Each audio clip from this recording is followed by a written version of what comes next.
Hello friends, welcome to learn services. This is Ram Soni. आज हम discuss करेंगे एमपीपीएससी 2020 की रिवाइज्ड ऑफिशियल आंसर की आ चुकी है और इस आंसर की में एक नए बदलाव है। इसमें 4 आंसर्स को सही, 4 क्वेश्चन ऐसे हैं जहां पर दो आंसर सही किए गए हैं। आइए उन क्वेश्चंस के बारे में चर्चा करते हैं और जो क्वेश्चन डिस्प्यूटेबल फर्दर होंगे उनके बारे में भी एक बार चर्चा करते हैं।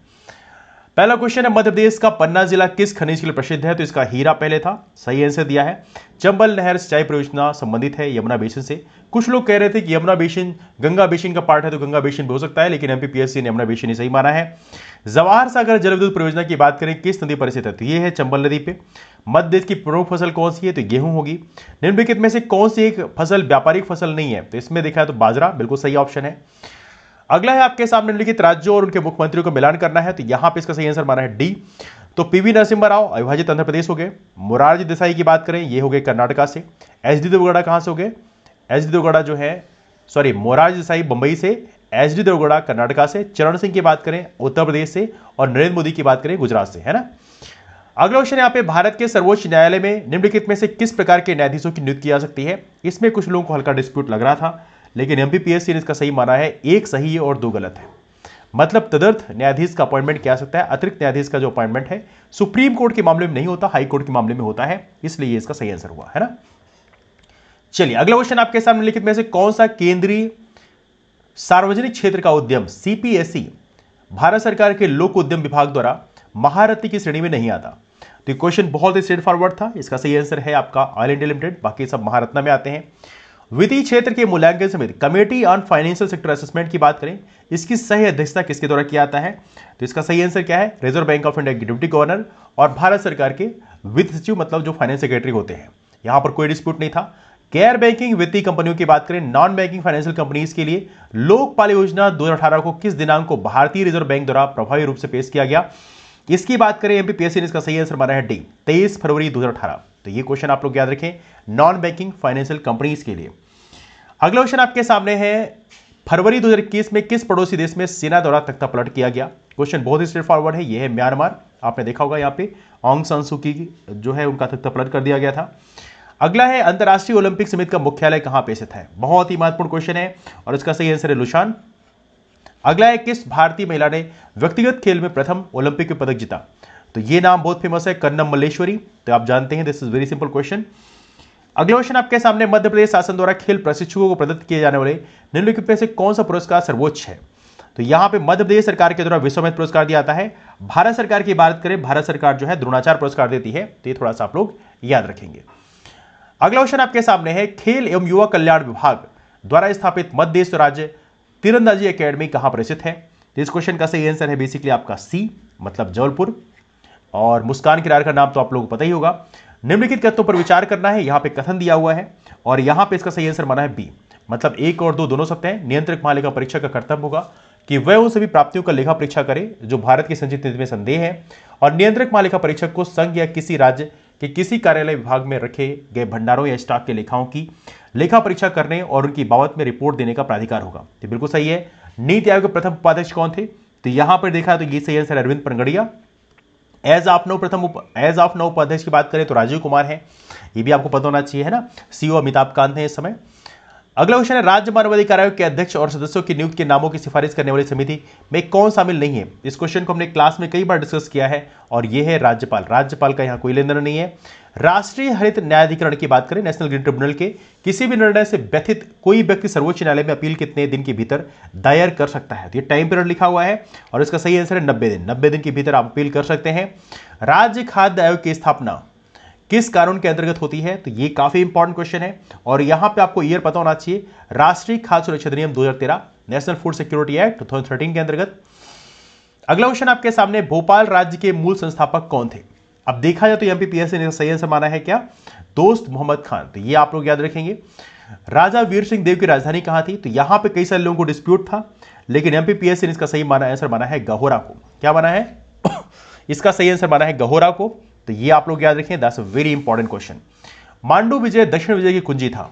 अब इसकी बात करें किसने कहा था? तो ये बोला था किसने? ये बोला था अमीर खुसरो ने। क्या बोला था? अमीर खुसरो ने। तो ये आप लोग याद रखें। अगला क्वेश्चन है, भीम बेटे को किसने खोजा? तो क्वेश्चन स्ट्रेट फॉरवर्ड है। इस क्वेश्चन का सही आंसर है डॉक्टर विष्णुधर वाकणकर। अगला क्वेश्चन है, मध्य देश में सर्वाधिक पाई जाने वाली जनजाति कौन सी है? बहुत ही सिंपल क्वेश्चन। और ये है भील जनजाति, इनके पास सेकंड नंबर पे गौड़ जनजाति है। अगला क्वेश्चन आपके सामने वेल देखिए, इस क्वेश्चन में पूछा गया आप लोगों से ये मैच करना है और इसका सही आंसर आपका सी 3124। स्टेपीज 3 रूस, प्रेरीज संयुक्त राज्य अमेरिका, वेल्ड्स दक्षिण अफ्रीका और डाउन्स की बात करें ये है ऑस्ट्रेलिया का, तो ये सही हो गया। भारत के किस राज्य में सागौन के वन का क्षेत्र सर्वाधिक है? सागौन के वन का क्षेत्र सर्वाधिक की बात करें तो यहां पे बोला गया है डी, मतलब मध्य प्रदेश। ऑलराइट, अगला क्वेश्चन आपके सामने है, निम्नलिखित में से कौन सा एक सुमेलित नहीं है? तो यहां पे ऑप्शन दिए हुए हैं आपके सामने, तो इसका सही आंसर पहले भी दिया हुआ था, तो यह है आपका सी, चंदोली राष्ट्रीय उद्यान की बात करें गुजरात में नहीं है। अगला क्वेश्चन आपके सामने है, भारतीय खनिज पदार्थों का भंडार किसे कहा जाता है? बहुत ही सिंपल क्वेश्चन है, छोटा नागपुर पठार, इसे मिनरल हार्टलैंड ही बोलते हैं, ये तो आप जानते ही हैं, दिस इज वेरी सिंपल। निम्नलिखित कथनों पर विचार करना है, यहां पे दो कथन आपके सामने दिए हुए हैं, तो हम सही आंसर देख लेते हैं। इसका सही आंसर बोला है ए और 2 आर दोनों सही हैं। आर ए की सही व्याख्या है, मतलब पंजाब हरियाणा उत्तर प्रदेश भारत के प्रमुख गेहूं उत्पादक राज्य हैं। सुअपवाहित उर्वर भूमि, शीतकाल में 10 से 15 डिग्री सेंटीग्रेड तापमान एवं लगभग 75 सेंटीमीटर औसत वार्षिक वर्षा गेहूं के उत्पादन के लिए आवश्यक है, तो दोनों सही आंसर यहां पे दिए हुए हैं। अगला क्वेश्चन आपके सामने है, पद्मश्री भूरीबाई किस लिए प्रसिद्ध है? बड़ा ही फेमस नाम है, इसको हमने कई बार डिस्कस किया था क्लास में वैसे, और इसका सही आंसर चित्रकारी के लिए फेमस है, तो आप लोग याद रखेंगे। अगला क्वेश्चन आपके सामने, कैलाश सत्यार्थी का जन्म मध्य देश किस जिले में हुआ? बहुत ही सिंपल क्वेश्चन है, 2014 में इन्हें नोबेल प्राइज दिया गया था शांति के लिए मलाला यूसुफजई के साथ में, और ये कहा कि ये है सीहोर के, सॉरी जस्ट 1 सेकेंड, ये है विदिशा के, by mistake I said Sehore. 750 megawatt का सोलर पावर प्लांट मध्य किस जिले में स्थित है? यह आपके रीवा में, रीवा गुड़ तहसील में। मिजोरम में स्थित फावंग पुई राष्ट्रीय उद्यान को किस अन्य नाम से जाना जाता है? ऐसे क्वेश्चन थोड़ा डिफिकल्ट होते हैं, इसका सही आंसर है बी, नीला पर्वत, नीला पर्वत उद्यान। ठीक है, अगला क्वेश्चन आपके सामने, फरवरी 2021 की प्रधानमंत्री जी द्वारा किस शताब्दी समारोह की शुरुआत की? 2021 में। और एक क्वेश्चन बहुत इंपॉर्टेंट था, न्यूज में था, और ये है आपका चौरी चौरा शताब्दी समारोह, तो 35वें का सही आंसर क्या हुआ? सी। अगला क्वेश्चन आपके सामने लिखित तथ्यों पर विचार कीजिए। अब यहां पे कुछ स्टेटमेंट दिए हुए आपके, तो 36 क्वेश्चन का सही आंसर माना है ए, मतलब यहां पे पहला और दूसरा स्टेटमेंट सही है, मतलब भारत के निर्वाचन आयोग के प्रमुख निर्वाचन आयुक्त को उच्चतम न्यायाधीश से न्यायाधीश के वेतन के बराबर वेतन का संध्याय किया जाता है। बिल्कुल सही बात है, यहां पे इनको 2.5 लाख रुपीज मिलता है। इसके बाद भारत के निर्वाचन आयोग के मुख्य निर्वाचन आयुक्त का कार्यकाल पद ग्रहण की तारीख से 6 वर्ष की अवधि या 65 वर्ष की आयु जो भी पहले पूरा हो, ये रहेगा। बिल्कुल सही। एक चुनाव आयुक्त किसी भी समय मुख्य चुनाव आयुक्त को संबोधित स्वहस्ताक्षरित लेख द्वारा अपना त्यागपत्र दे सकता है, तो ये गलत है। बेसिकली इन्हें रेजिग्नेशन प्रेसिडेंट ऑफ इंडिया को देना पड़ेगा। भारतीय संविधान की 7वीं सूची को किस सूची में प्रविष्टि का संबंध राज्य के विधानमंडल के निर्वाचन से है? अब देखिए यहां पर देखा जाए तो डिस्प्यूट हो गया था, तो यहां पे 2 ऑप्शन सही है, ए भी सही है और यहां पे सी, दोनों सही दिए हुए हैं। चूंकि दोनों में इसके बारे में चर्चा किया गया है, तो बेसिकली देखा जाए तो यहां पर जो सूची 2 है, तो यहां पे सूची 2 के बारे में बात किया बिकॉज स्टेट लिस्ट है, तो सूची 2 भी डिस्कस किया है, सूची 1 भी डिस्कस किया है, दोनों जगह विधानमंडल के बारे में चर्चा किया गया। तो ये क्वेश्चन ऐसा है जिसमें दो ऑप्शन यहां पे एमपीपीएससी ने सही माना है। ठीक है, अगला क्वेश्चन, मध्य प्रदेश राज्य निर्वाचन आयोग का गठन किया गया, कब किया गया? तो ईयर आपसे कई बार पूछा आता है और इसका सही आंसर है 1 फरवरी 1994 को, ये आप लोग याद रखेंगे। अगला क्वेश्चन आपके सामने, 2 या अधिक राज्यों के लिए एक संयुक्त राज्य लोक सेवा आयोग की स्थापना की जा सकती है, कैसे की जा सकती है? तो इसका सही आंसर आपका सी, ए और बी दोनों सही है। यदि संबंधित राज्य इस संबंध में करार करते हैं, मतलब वो प्रपोज करते हैं, ये संसद द्वारा संयुक्त राज्य लोक सेवा आयोग नियुक्त करता है, तो दोनों ही यहां पे होना चाहिए, तभी जाकर क्रिएट कर सकते हैं। किस प्रावधान के अंतर्गत मध्य प्रदेश लोक सेवा आयोग गठन किया गया? अब ये क्वेश्चन काफी इंपॉर्टेंट है, इसका सही आंसर माना है बी, राज्य पुनर्गठन अधिनियम 1956 की धारा 118(3) के अंतर्गत। राज्य कवि, राष्ट्रीय कवि बाल कवि बैरागी का वास्तविक नाम क्या है? ऐसे पूरे नाम पूछे जाते हैं एग्जाम में, तो आप याद रखें। तो 41 का सही आंसर है नंदराम दास। अगला है, 7 सागर 9 नारायण एवं 84 महादेव की परिक्रमा मध्य से किस नगर में संपन्न होती है? तो इसका सही आंसर है आपका ये हो उज्जैन। ठीक है, अगला क्वेश्चन आपके सामने, राजा भोज के किस कवि ने जैन धर्म अपना लिया? वेल देखिए, ऐसे क्वेश्चन हालांकि काफी डिफिकल्ट होते हैं, लेकिन एमपीपीएससी ने इसका सही आंसर वापस से धनपाल दिया हुआ है। विश्व प्रसिद्ध पर्यटन स्थल सांची का प्राचीन नाम यह भी था, तो यहां पे देखा जाए तो यहां सही आंसर एमपीपीएससी माना है ए, काकड़म, हालांकि इसको काकनाबादी बोलते हैं। टांटा बिल का वास्तविक नाम क्या था? तो यहां पे एमपीपीएससी ने 2 आंसर सही दिए हैं। अब ये अच्छी बात है, एक तो टांटिया दिया हुआ है और दूसरा दिया है टुंड्रा, तो ये बेसिकली 2 सही नाम बताए हैं, तो इसको आप लोग याद रखेंगे। सॉरी, जेनेटिक कोड की विशिष्ट विशेषताएं क्या है?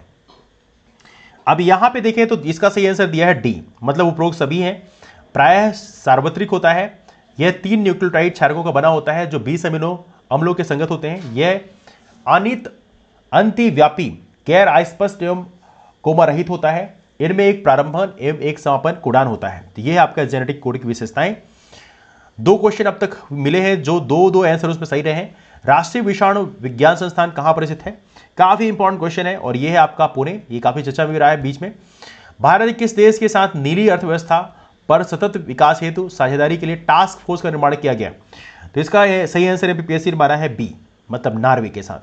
आम के नीलम एवं अल्फांसो के मध्य क्रॉस से किस संकर किस्म के फल का विकास होता है? काफी इंपॉर्टेंट क्वेश्चन है। इसका सही आंसर है आपका रत्ना। अगला है राष्ट्रीय स्वास्थ्य मिशन की जननी सुरक्षा योजना की मुख्य उद्देश्य क्या है? तो यहां पे देखिए इसका सही आंसर है माता एवं शिशु की मृत्यु दर को कम करना। तो यही एक ऑप्शन बेसिकली यहां पे सूट करता है। अगला क्वेश्चन आपके सामने है, जस्ट 1 सेकेंड। 19वीं शताब्दी के मध्य में भारतीय राष्ट्रवाद भ्रूणावस्था में थी, इस तथ्य को मानने वाले इतिहासकार कौन थे? और इसका सही आंसर एमपीपीएससी ने माना है ए, DRC मजुमदार और डॉक्टर SN सेन। अगला क्वेश्चन आपके सामने, 1857 में लंदन से प्रकाशित होने वाले समाचार पत्र टाइम्स के संवाददाता कौन थे जिन्होंने लिखा था उत्तरी भारत में गोरे आदमी की गाड़ी को कोई भी मिथ्यापूर्ण दृश्य नहीं दिखता? हालांकि ऐसे क्वेश्चन का रिप्लाई करना काफी मुश्किल होता है और इसका सही आंसर आपका WH रशल। अगला क्वेश्चन आपके सामने, भारत की आत्मनिर्भर समाज व्यवस्था का वर्णन करते हुए किसने कहा था कि भारत की ग्राम व्यवस्था छोटे छोटे गणतंत्र हैं? और यह स्टेटमेंट बोला गया था मैटकॉफ के द्वारा, चार्ल्स मैटकॉफ। 1856 के, इनको प्रेस का मुखदाता ही बोलते हैं वैसे, 1856 के राज्य पुनर्गठन अधिनियम द्वारा कितने राज्य और संघीय क्षेत्रों की स्थापना की गई? काफी इंपॉर्टेंट क्वेश्चन है। यह है आपका 14 राज्य और 6 यूनियन टेरिटरी संघीय क्षेत्र। अगला क्वेश्चन आपके सामने, भारतीय रियासतों के शासकों के विशेष अधिकारों और प्राइवी पर्सों की समाप्ति कब की गई? तो इसका सही आंसर क्या है? इसका सही आंसर है डी, 1971। यह क्वेश्चन बड़ा इंपॉर्टेंट है। किस संगठन ने व्योम मित्र नाम के भारतीय रोबोट का विकास किया? बहुत ही इंपॉर्टेंट क्वेश्चन है, याद रखिएगा। और इसका सही आंसर क्या है? Right answer for this question is ISRO, Indian space research organisation. Gartner के अनुसार 4 चरण परिपक्वता मॉडल को क्रम में व्यवस्थित किया सकता है। तो कैसे व्यवस्थित किया सकता है? तो यहां पर इसका सही आंसर माना है सूचना, सहभागिता, लेन देन और परिवर्तन एक सामाजिक नेटवर्क के रूप में प्रतिनिधित्व किया सकता है। वेल देखिए, ये क्वेश्चन है, यहां पर डिस्प्यूट था और यहां पे 2 आंसर सही दिए हैं, एक तो ग्राफ और दूसरा इन्होंने सही आंसर माना है स्टार। तो एमपीपीएससी ने 2 आंसर यहां पे सही माने हैं 58th क्वेश्चन के लिए। Sorry, I just made the mistake. Graph और ट्री, ग्राफ और क्या माना है? ग्राफ और ट्री। सामाजिक नेटवर्क के प्रतिनिधित्व के लिए 2 आंसर सही माने हैं, एक है ग्राफ और दूसरा है ट्री। तो आई एम श्योर यहां पे आप में से बहुत सारे लोगों के आंसर सही हो गए होंगे। अगला आपके सामने IPv6 प्रोटोकॉल IP पते को परिभाषित करता है। तो यहां पे देखा है तो इसका सही आंसर था, the right answer for this question is C, 128 bit. यह वरीयताओं को एकत्रित करके उपयोगकर्ता के हितों के बारे में स्वचालित पूर्वानुमान बनाने की एक विधि है। तो ये कौन सी विधि है? तो यहां पे दिखा है तो इसका सही आंसर है आपका डी, सहयोगात्मक फिल्टरिंग, है ना। तो ये भी आप लोग याद रखें, सहयोगात्मक फिल्टरिंग। वर्ष 2011 की जनगणना के अनुसार किस राज्य में जनसंख्या की 10 की वृद्धि दर न्यूनतम रही है? तो इसका सही आंसर एमपीपीएससी ने माना है बी, मतलब नागालैंड। और ये सही आंसर है। उर्वरक उद्योग के लिए कौन सा कच्चा माल नहीं है? तो कच्चा माल की बात की जा रही है, तो इसका सही आंसर है आपका डी, कास्टिक सोडा। अगला क्वेश्चन आपके सामने, सुमेलित करना है। तो यहां पे पर्वत शिखर और महाद्वीप कौन सा सुमेलित नहीं है, तो ये आपको बताना है। तो इसका सही आंसर है आपका सी। एल्ब्रस की बात करें एशिया में नहीं है, बल्कि कहां पे है? यूरोप में है, ये आप जानते हैं। यहां पे सुमेलित करना है, तो यहां पे एमपीपीएससी ने इसका सही आंसर दिया है 64 का ए, मतलब 3142। वाणिज्यिक दुग्ध उत्पादन की बात करें, यह है आपका डेनमार्क। वाणिज्यिक अन्न उत्पादन की बात करें, यह अर्जेंटीना। वाणिज्यिक बागानी कृषि की बात करें तो यह है आपका मलेशिया। वाणिज्यिक फल उत्पादन की बात करें फ्रांस। ऐसे क्वेश्चन को रिप्लाई करना हालांकि बहुत ही डिफिकल्ट होता है, it's very difficult question to reply. Bharat के निम्नलिखित में से किन राज्यों में पवन ऊर्जा के विकास की संभावनाएं अधिक है? और इसका सही आंसर जो है वो है कोस्टल एरिया में जो राज्य होते हैं वहां पर पॉसिबिलिटी ज्यादा होती है, तमिलनाडु और गुजरात। अगला क्वेश्चन आपके सामने, बिंदुसार के शासनकाल में अशोक ने अवंती महाजनपद जीतकर मौर्य साम्राज्य मिला लिया था, इसका उल्लेख किस ग्रंथ में मिलता है? तो इसका उल्लेख मिलता है कहां पे? ये मिलता है आपका बुद्ध घोष की समंत पसादिका में। तो ये आंसर एमपीपीएससी ने सही माना है। अगला क्वेश्चन आपके सामने है, चचनावा के अनुसार 6वीं और 7वीं शताब्दी में सिंधु देश की राजधानी क्या थी? तो चचनामा के हिसाब से ये सही आंसर है अरोड़। क्या है? अरोड़। मुगलकालीन ग्रंथ मासीर ए आलमगीरी की बात करें, किसकी रचना है? तो इसका सही आंसर है आपका साकी मुस्तैद खां। मध्यकालीन भारतीय इतिहास में पनही तथा उपानह का उल्लेख किस संदर्भ में मिलता है? तो आंसर स्ट्रेट फॉरवर्ड है, इसका सही आंसर है आपका जूता, पनही। अगला क्वेश्चन आपके सामने, आदि ब्रह्म समाज की स्थापना किसने की? यहां पे बहुत सारे लोग डिस्प्यूट कर रहे थे और एमपीपीएससी ने वापस इसका सही आंसर जो माना है वो है देवेंद्रनाथ टैगोर।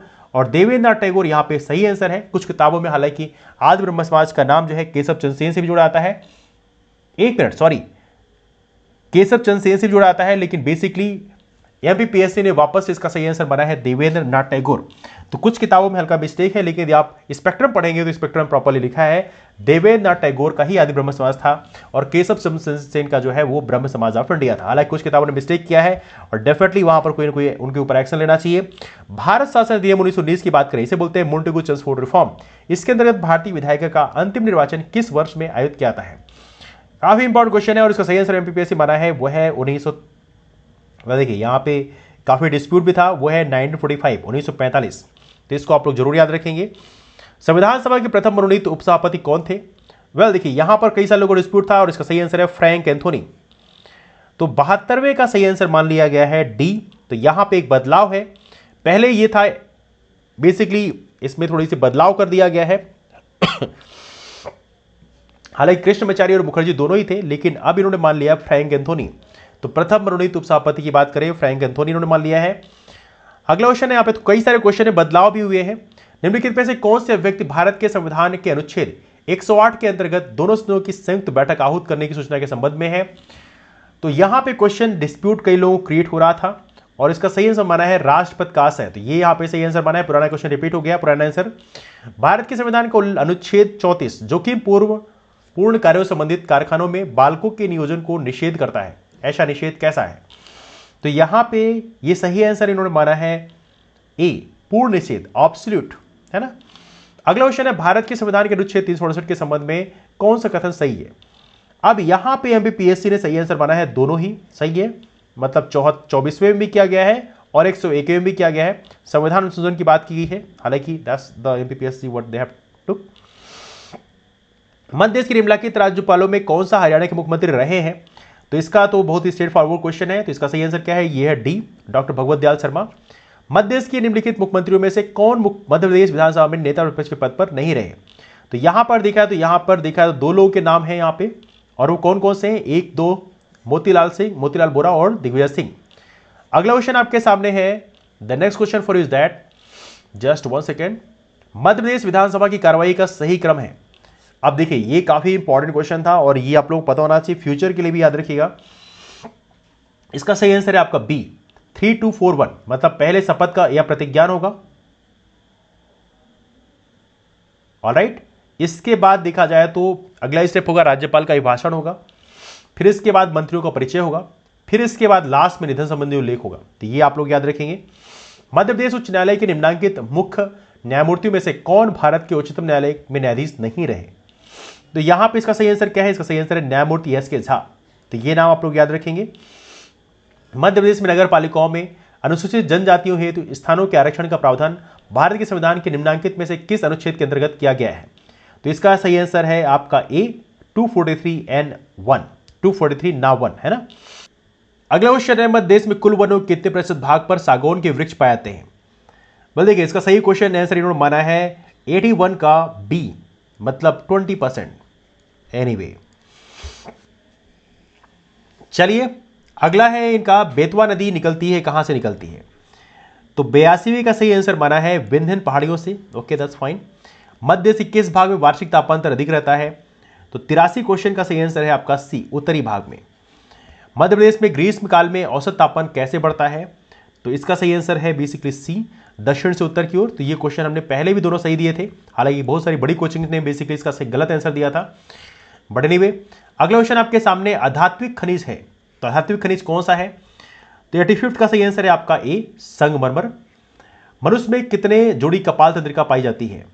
तो एमपीपीएससी ने इसका सही आंसर बोला है क्या? Right answer for this question is B, 12। अगला क्वेश्चन आपके सामने, the next question for is that, किसी भी पारिस्थितिकी तंत्र में ऊर्जा का पिरामिड कैसा होता है? तो इसका सही आंसर बना है हमेशा सीधा होता है ना, पारसी के तंत्र। तो ये ऊर्जा का पिरामिड आपको पता होना चाहिए। भोजन में मोनोसोडियम ग्लूटामेट की बात करें, इसका उपयोग किस लिए किया आता है, तो आपको पता होना चाहिए ग्लूटामेट जो है स्मेल के लिए, स्मेल टेस्ट के लिए बल्कि किया आता है। तो 88 का सही आंसर हालांकि 2 माना गया है, एक तो स्वाद बढ़ाने में और सुरक्षित रखने में। तो यहां पे एमपीपीएससी ने यहां पर 2 आंसर माने हैं, स्वाद बढ़ाने के लिए भी और सुरक्षित रखने के लिए। तो 2 आंसर इस उन्होंने सही माने हैं।